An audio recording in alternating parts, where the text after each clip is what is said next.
Olá, gente, tudo bem? Professora Andresa Alves, da disciplina de Biologia. Vamos seguir o nosso conteúdo sobre seres vivos e hoje a gente vai falar sobre fungos. Bem, os fungos, gente, isso é importante vocês lembrarem, eles são todos organismos heterotróficos. Quer dizer o quê? Que eles não conseguem sintetizar a própria energia deles, tá? Diferente dos autotróficos, então eles são como nós. Tá? E eles estão posicionados no domínio eucário. Vamos lembrar que temos 3 domínios, né? Bactéria, arqueia e eucária. E os fungos estão aqui dentro do domínio eucária, junto com a gente também, os animais. Bem, eles têm um tipo nutricional, como eu já falei para vocês, heterotrófico, químio heterotrófico, exceto as leveduras, todos os fungos são multicelulares, tá? Então, assim, a grande maioria deles são multicelulares, mas a gente tem também alguns fungos unicelulares, e o método nutricional deles é a absorção, ou seja, o fungo ele vai estar crescendo sobre uma superfície e é dessa superfície que ele vai conseguir os nutrientes dele através de absorção, tá? Então ele simplesmente é como se ele tocasse, né? E tivesse mecanismos, e tem mecanismos fisiológicos para fazer essa absorção dos nutrientes daquele local onde ele está fixado. Tá? Como característica típica dos fungos são que eles se reproduzem através de esporos. Então, gente, fungo definitivamente não é planta, então fungo não tem semente, tá? Fungo não tem semente e fungo não forma embrião. Então, como ele não tem, né, tecido verdadeiro, a gente vai ver mais na frente rapidinho, então ele não apresenta nenhum embrião e ele se reproduz por esporos, esporos sexuais na maioria das espécies, tá? Algumas têm esporos assexuais. A gente fala um maior detalhe mais na frente ainda nessa aula. Bem, vamos para a organização do corpo dos fungos. Gente, o corpo dos fungos, desculpem aqui, isso sempre acontece, vai ficar acontecendo sempre, desculpem, tá? É que esse aplicativo ele meio que dá uma travada no meu mouse. Mas vamos lá. Então, o corpo do fungo, ele é formado por filamentos que a gente chama de hifas. Então, é como aqui, né? Vamos ver aqui um fungo que tem uma estrutura reprodutora, que é aquele tipo cogumelo. Nem todos os fungos são assim, tá? Mas a gente pegando esse como exemplo, desculpem novamente, a gente vai ter as hifas. Quero muito achar o meu mouse. Achei. A gente vai ter as hifas, né? Que é como se fossem esses cordões aqui, várias hifas, centenas de hifas, dependendo do tamanho do fungo. E esse conjunto de hifas vai formar o micélio. Então, vocês veem que elas vão se espraiando pelo solo, pelo substrato, na verdade, né? Pode ser solo, mas pode ser outra coisa também. Então, um conjunto de hifas vai formar um micélio, tá? Então, aqui a gente tem, ó, dá para ver como se fossem esses pequenos raios aqui, né? Eles vão saindo aqui, ó. E eu tenho esse conjunto de hifas que é o micélio. Aqui eu tenho também, ó, dá para ver, né? Como se fossem uns cabelinhos que a gente vê aqui, né? E esse conjunto aqui a gente chama de micélio, que é o conjunto das hifas, tá bom? Gente, existem 3 tipos de hifas. Então, imagine a hifa como um tubo, um cano, tá?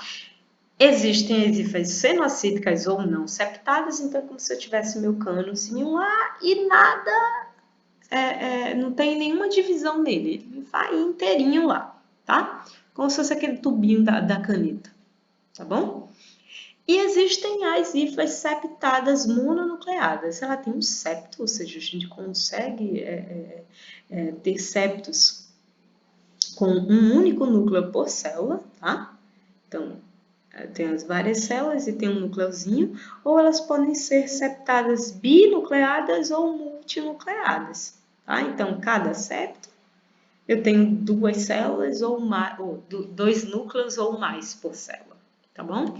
Aqui a gente a gente ter uma visão melhor, né, mais ampla, na verdade, que a gente tem uma fotografia de microscopia eletrônica, a gente consegue ver bem a superfície, né? Dá para ver que não tem nenhum septo, estão vendo? Não tem septo aqui, tá? Mas aqui essa outra imagem, ela deixa a gente ver até melhor, eu acho.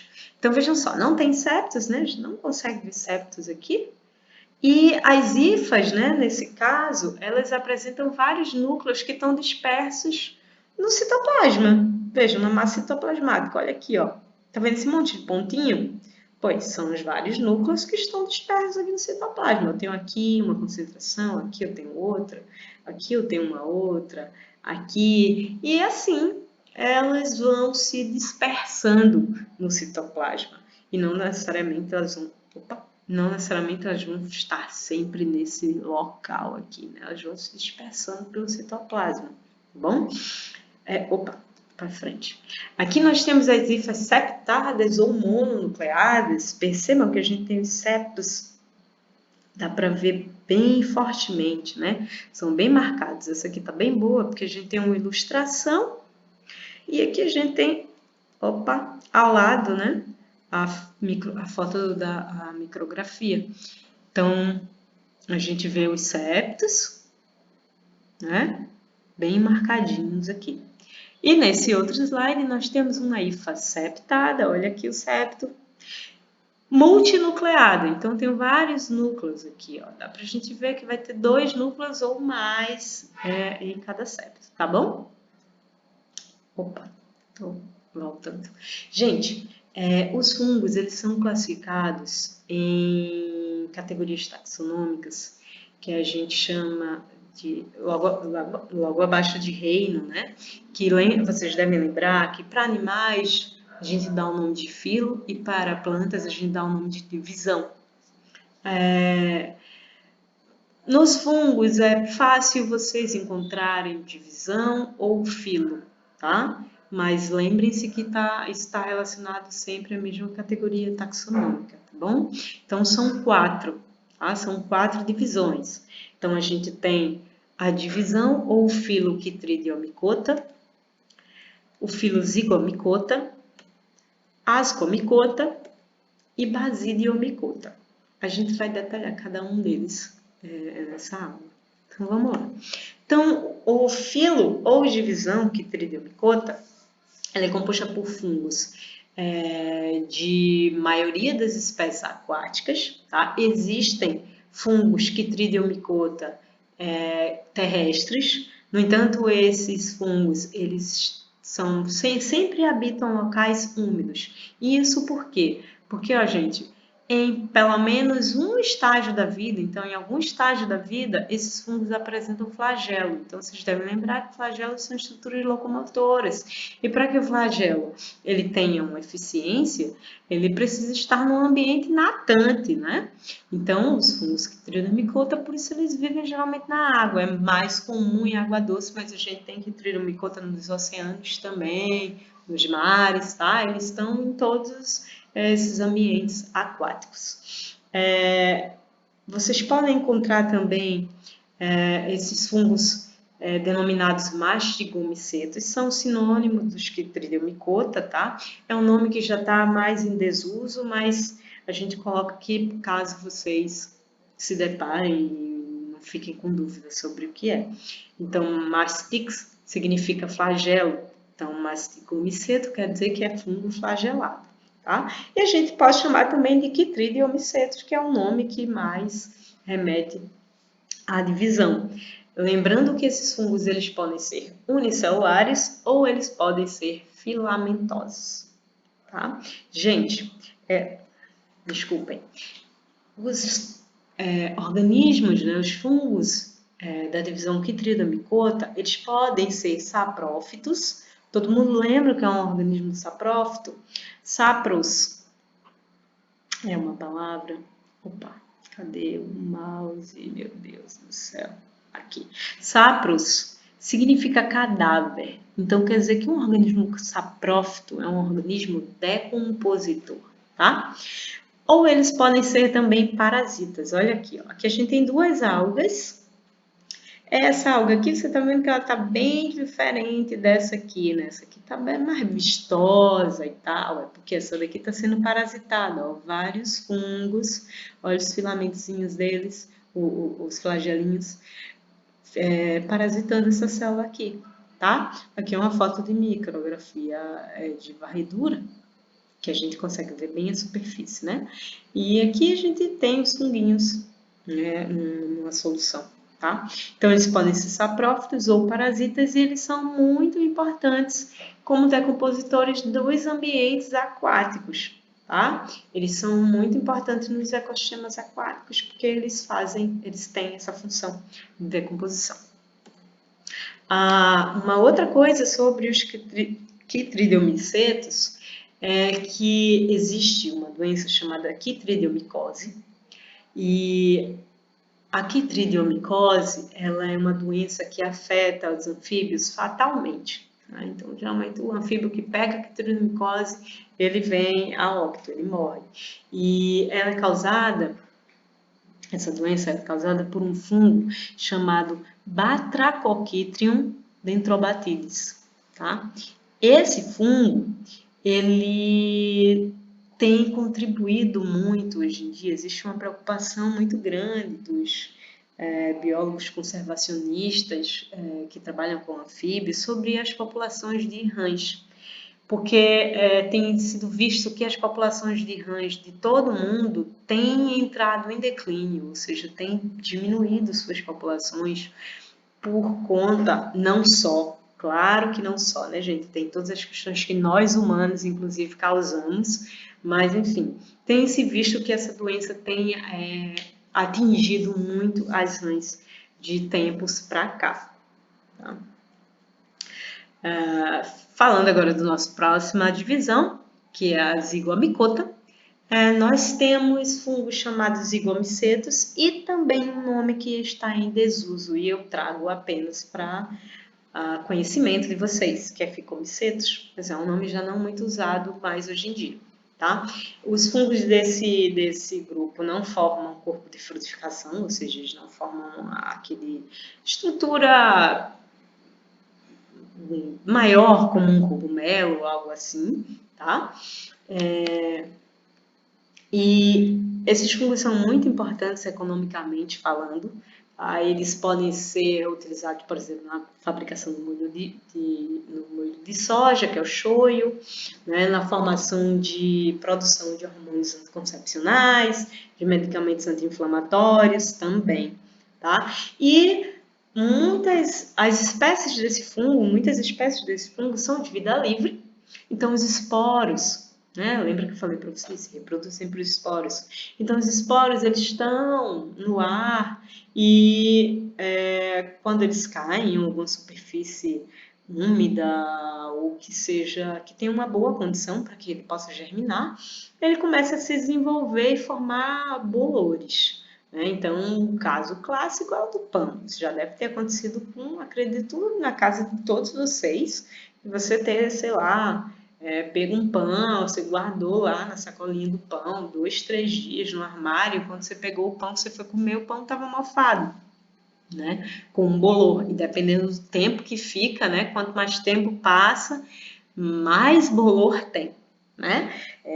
Então, esse bolor é desse grupo Zygomicota, tá? Mas existem também espécies de Zygomicota que parasitam protozoários, que parasitam animais como vermes e insetos, tá? E também tem uma associação ecológica muito importante que acontece entre alguns fungos, né, Zygomicota e as plantas, que são as micorrizas, e a gente vai falar com maior detalhe mais na frente um pouco.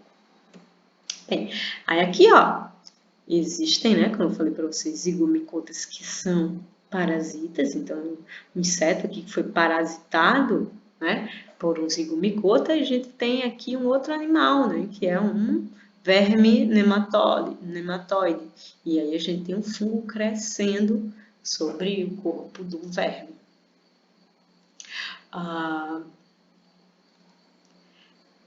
Desculpa, eu voltei. Aqui a gente tem Tá vendo aqui, ó, ele não forma corpos de frutificação, né? Se a gente deixar crescer muito, fica parecendo como se fossem uns pelinhos crescendo, não é isso? Então, essa parte, quando ele tá aqui, ele já tá bem, como que eu posso dizer, bem robusto mesmo, já tá se reproduzindo e lançando esporos, tá? Então, a gente tem aqui no pão, no morango, nos alimentos no geral a gente vê, né? E a gente vê às vezes no solo também, né? Quem tiver a oportunidade já de fazer uma trilha aqui pela Mata Atlântica, que é aqui a região onde fica a nossa cidade, né? Ou até que tem um quintal com muitas plantas, já deve ter observado fungos crescendo sobre as folhas caídas no chão, as folhas mortas sobre o solo, e, enfim. São geralmente fungos desse grupo aqui, Zygomicota. Bem, próximo divisão, próximo filo é o Ascomicota.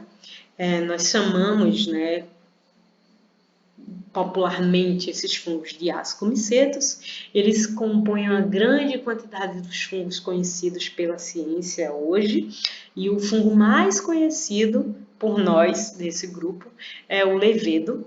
Todo mundo já deve ter ouvido falar em levedo, né? Que é a espécie de levedo Saccharomyces cerevisiae. É o fermento de padaria, então ele é utilizado para fazer pão e também ele é empregado na produção de bebidas alcoólicas, como vinho, como cerveja, tá? E esse fungo aí que é muito importante, que é o levedo. Ele é importante demais na nossa alimentação. Ele também é importante na questão da indústria farmacêutica, na sobrevivência mesmo na nossa espécie, né?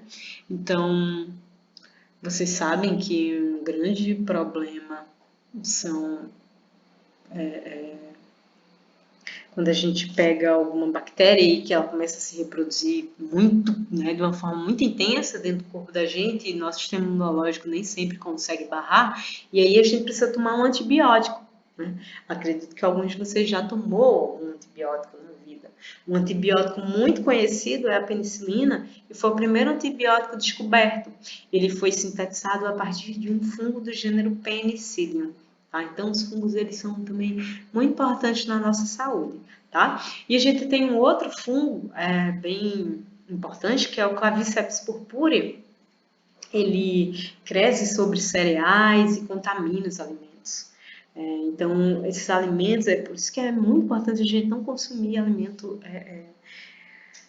que está sendo decomposto por fungo, né? Então, o Claviceps purpurea, especificamente, ele libera toxinas que causam envenenamento, que pode provocar alucinações, convulsões, espasmos e pode levar também à morte. E, certo?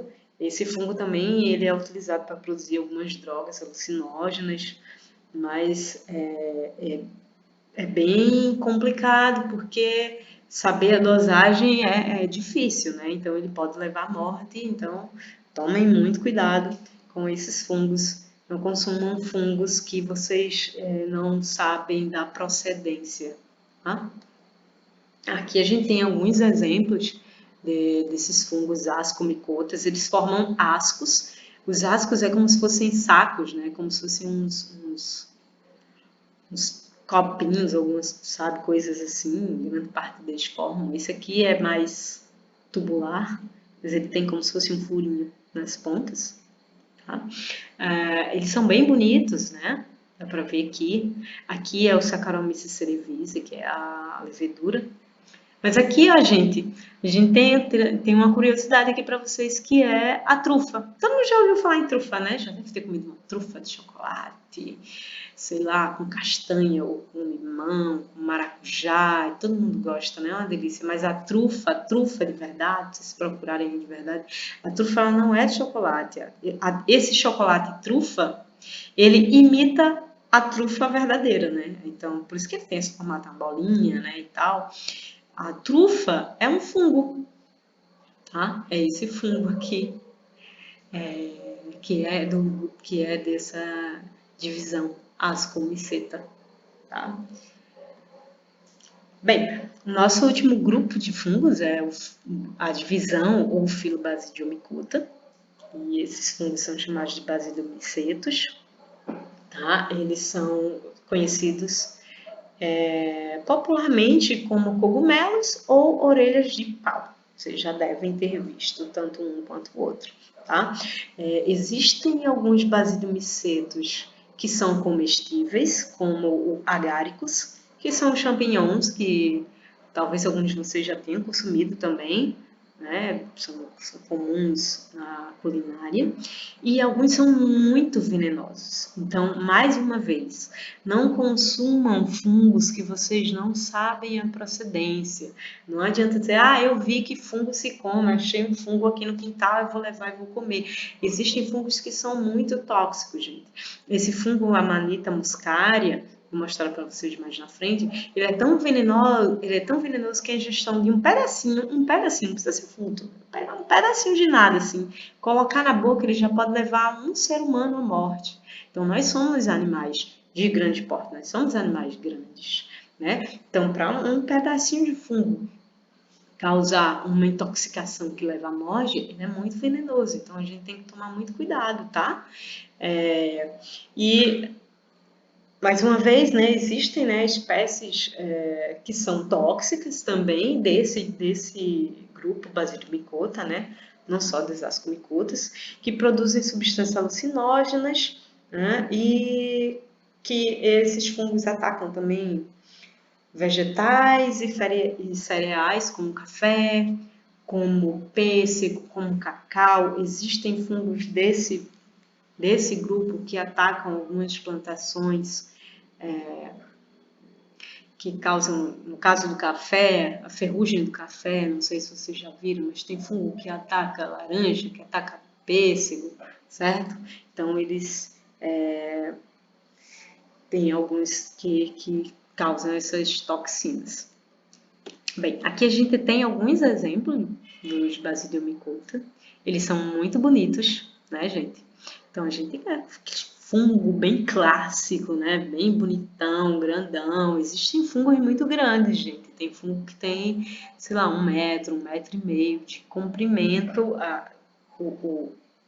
essa partezinha dele, né? Que é só o corpo de frutificação, gente. Isso aqui é apenas o corpo de frutificação. Então, o corpo de frutificação ele está presente nesses fungos basilomicetos, né? Essa parte aqui, ó, onde a gente vai encontrar os basidiósporos. Os basidiósporos são os locais onde são produzidos os esporos que são liberados. Então, quer dizer, quando esses fungos eles chegam nessa estrutura aqui, eles já estão na idade reprodutiva. E eles são muito bonitos, eles são muito diversos. A gente tem esses assim, a gente tem esse bem bonitinho aqui, ó, rosinha. Tem esse azul aqui, que é lindo, eu acho esse fungo lindo. E tem esse aqui, ó, gente, olha que interessante. Parece uma chaminé, né? E essa fumacinha aqui que tá saindo, na verdade, deles são esporos. Então, vejam, esse daqui, ele não tem um chapéuzinho como esse tem, né? É diferente. Então, esses esporos são lançados por aqui, nesse. Esse aqui não. Então, ele tem essa estrutura aqui e ele faz libera, assim, os esporos de uma vez, né? A gente tem fungos bioluminescentes dentro desse grupo também. E os outros, né, eles são... E esses, assim, que são mais comuns, né, da gente ver, digamos assim. É difícil a gente achar um desse, né? Esses aqui são mais comuns. São todos do mesmo grupo, tá? A gente tem também as orelhas de pau, que são também basilomicetos. Eu acredito que vocês já devem ter visto também. A gente sempre vê em madeira, né, uma árvore que caiu, um tronco que tá lá, aqueles bancos de madeira, né? Às vezes, quando fica no quintal, leva muita chuva, muito tempo, às vezes começa a crescer umas orelhas de pau neles, né? Elas são muito bonitas também. E também tem orelha de pau que é bioluminescente. Aqui, ó, é a Amanita muscaria, o fungo que falei para vocês, que é extremamente tóxico. Ele é muito bonito, né? Mas ele é muito, muito, muito tóxico. Então, um pedacinho dele pode matar uma pessoa. Então, fica aí o aviso de que só consumam fungos quando vocês conhecem a procedência deles, tá? E, gente, aqui eu tenho uma outra curiosidade para vocês. A gente tem um fungo chamado Armillaria solidips. Esse fungo, ele é o maior ser vivo do planeta. Então, quem achava que o maior ser vivo do planeta era, sei lá, a baleia azul, tá enganado. O maior ser vivo do planeta é um fungo.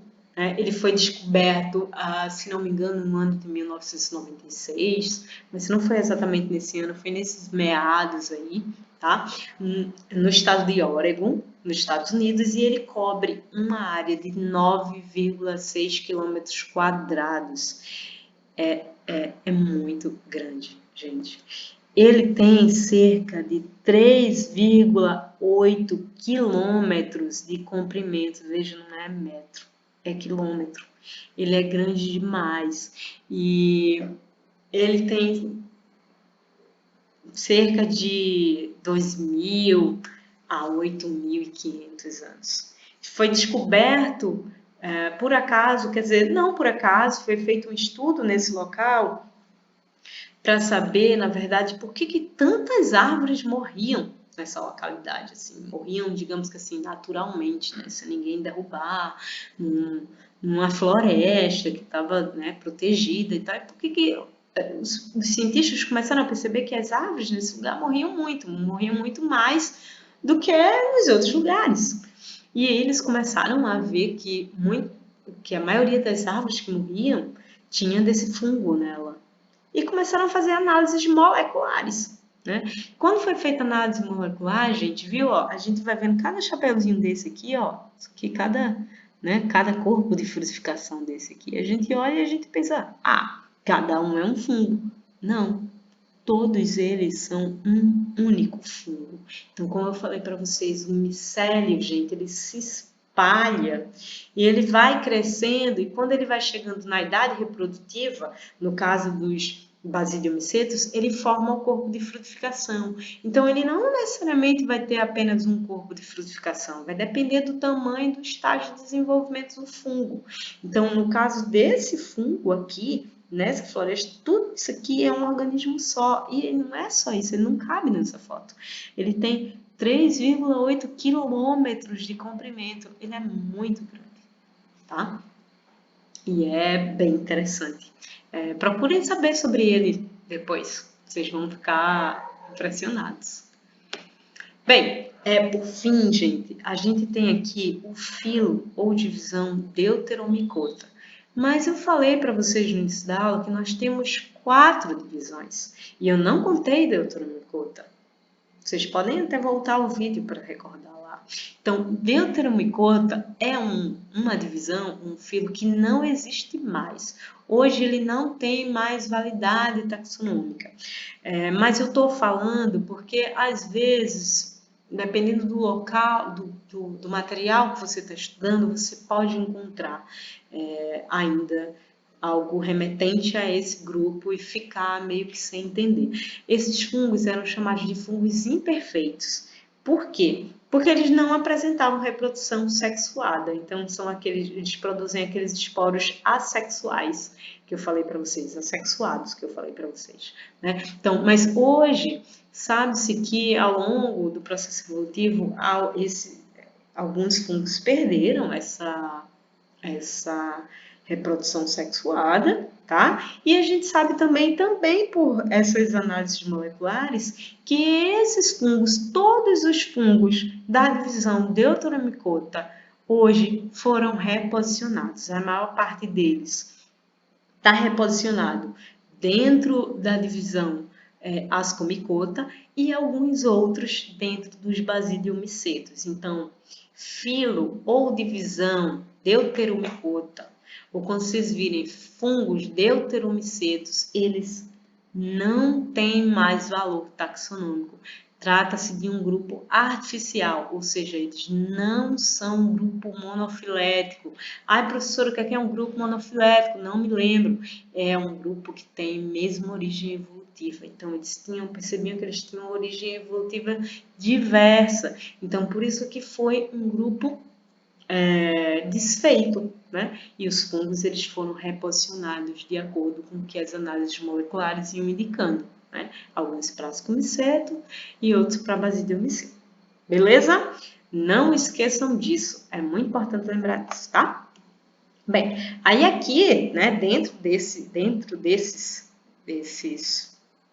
grupo, que não é um grupo mais, né, mas entre essas espécies de fungos com esporos assexuais, nós temos fungos que vivem em diversos ambientes, tá? E alguns deles são parasitas e podem causar doenças, inclusive na nossa espécie, tá? Então a gente tem o Trichophyton sp, porque são várias espécies dentro desse gênero, que podem causar frieira, ou que algumas pessoas chamam de pele atleta, né? Que é quando a unha fica doente. Talvez já tenha acontecido com algum de vocês ou com alguém que vocês conhecem, né? Então, isso é uma micose, é um fungo que causa isso, tá?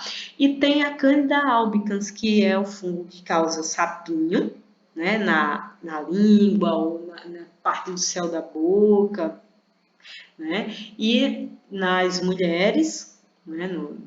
Nas mulheres, ela pode causar vulvovaginite, que também é chamada de candidíase, que é um corrimento meio amarelado, que arde, coça, tá? Que é causado por um grande aumento nesses fungos, tá? Vamos seguir. Bem, gente, estou quase concluindo a aula, tá? Existem relações mutualísticas que envolvem os fungos que eu falei para vocês e que é muito importante da gente saber, tá? Muito importante mesmo. Olha, isso cai não é nem direto, tá? Então, primeira associação são os líquens. O que é que são os líquens? Eles são associações simbióticas de mutualismo entre fungos, geralmente ascomicetos, mas pode ser outro grupo de fungo também, e algas ou bactérias. As algas clorofíceas, né? Ou cianobactérias, né? Que a gente sabe hoje em dia que não são algas mais. Então aqui, ó, os líquens, eles formam estruturas, né? Eles formam filamentos, estruturas que a gente chama de sorédios, tá? Eu vou explicar melhor, tá? Ó, a gente tem os filamentos do micobionte, tá? Tudo que é micose, por exemplo, uma doença causada por fungo. Então, micobionte, biovida, né? Então, eu tenho o ser micobionte, ou seja, o fungo, que forma esses filamentos, e eu tenho o ser fotobionte, que no caso aqui vai ser a alga, que faz fotossíntese, tá? Então, aqui eu tenho esse organismo que é o líquen. Então, gente, o líquen, ele é um organismo que só existe na associação de fungo com alga ou fungo com bactéria. Ou seja, só o fungo separado é fungo, só a alga separada é alga. O líquen só existe quando os dois estão juntos, tá? Então, a gente vê essa imagem aqui, né? Então, a gente vê que essa aqui está bem melhor, na verdade. Eu tenho a alga aqui, por exemplo, a alga unicelular, e as hifas do fungo, elas meio que enredam a alga, né? E essa relação é muito importante. Por que que ela é importante? Porque a alga, gente, ela tem a película dela, não é igual a película de uma planta, ela não consegue resistir muito à dessecação. Então ela precisa sempre de umidade, né? Ela precisa de água o tempo todo. Se ela não está na água, né? Então, o líquen, ele não está na água, geralmente, ele está no ambiente terrestre. Então, se essa alga ela não está na água, ela precisa de água. Quem é que vai garantir isso para ela?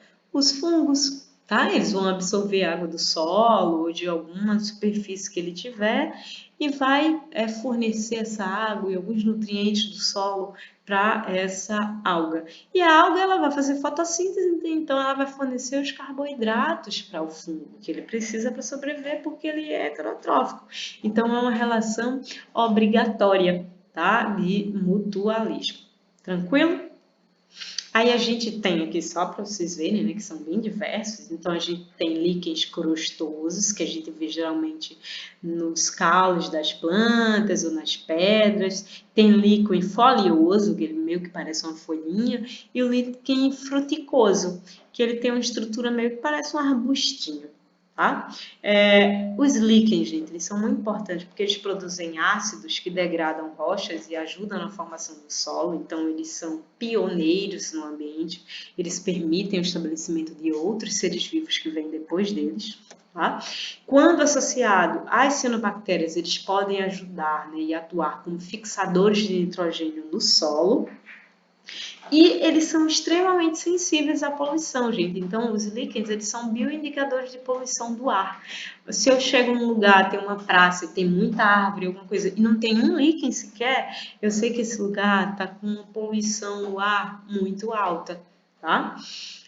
Agora a gente vai falar um pouquinho das micorrizas, que são também associações simbióticas de mutualismo, só que nesse caso entre fungos e raízes de plantas. Olha, opa, não, vou passar aqui. Então vejam só, os fungos eles vão auxiliar as plantas na absorção dos nutrientes e de água, assim como no caso das algas que eu falei dos líquens, né?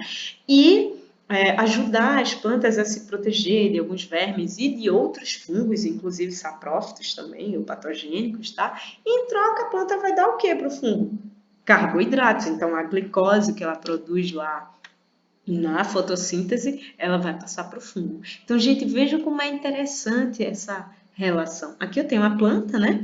Vocês veem, acho que vocês conseguem ver aqui, esse marronzinho aqui é a raiz da planta, tá?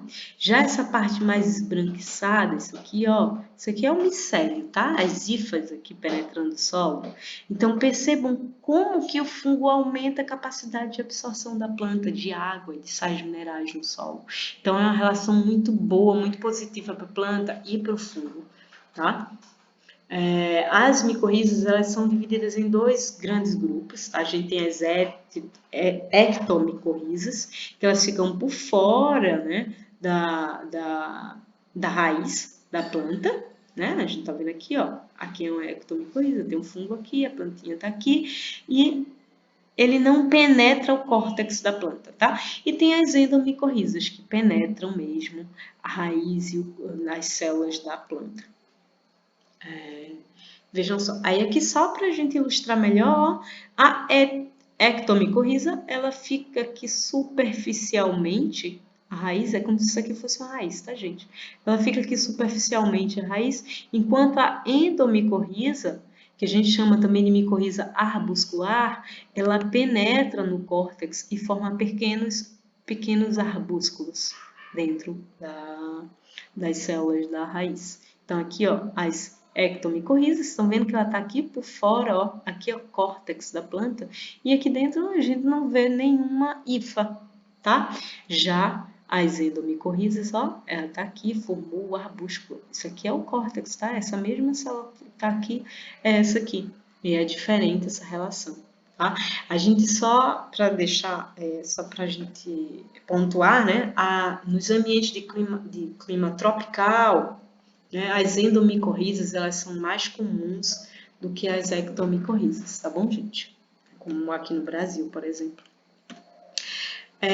E para a gente finalizar, a gente vai falar rapidinho, né? Porque a gente já falou bastante durante essa aula sobre a importância ecológica e econômica dos fungos. Gente, os fungos, eles fazem decomposição. Então, vejam, quando a gente vê uma orelha de pau aqui numa planta, ele está, na verdade, decompondo a planta. Então, os fungos, eles são extremamente necessários à ciclagem dos nutrientes. Então, todos os nutrientes que tem aqui, sais minerais, né?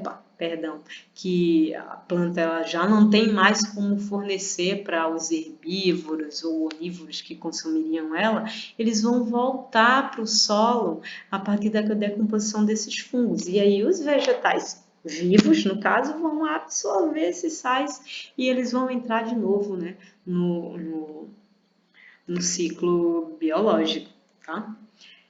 Eles são importantes na medicina também, então já ilustrei para vocês, falei já da penicilina, né? Mas enfim, não só a penicilina foi extraída do fungo, os fungos eles são muito importantes na indústria farmacêutica e na medicina, e na indústria alimentícia, ou mesmo que não na indústria, na alimentação até familiar mesmo, né? Então a gente tem fungos, como eu já falei para vocês, que produzem bebidas fermentadas, como vinhos, como cervejas, os fungos a gente utiliza para produzir pão, para fazer queijos ou derivados do leite, né? Então, são organismos muitíssimo importantes, muito diversos, eles são muito bonitos também, né? Eu espero que vocês tenham gostado dessa aula, que vocês anotem as dúvidas de vocês para a gente conversar sobre esse e os demais assuntos que a gente tem visto, tá bom? Espero que todos estejam bem, permaneçam bem e a gente se vê. Um beijo, fiquem em casa, tá?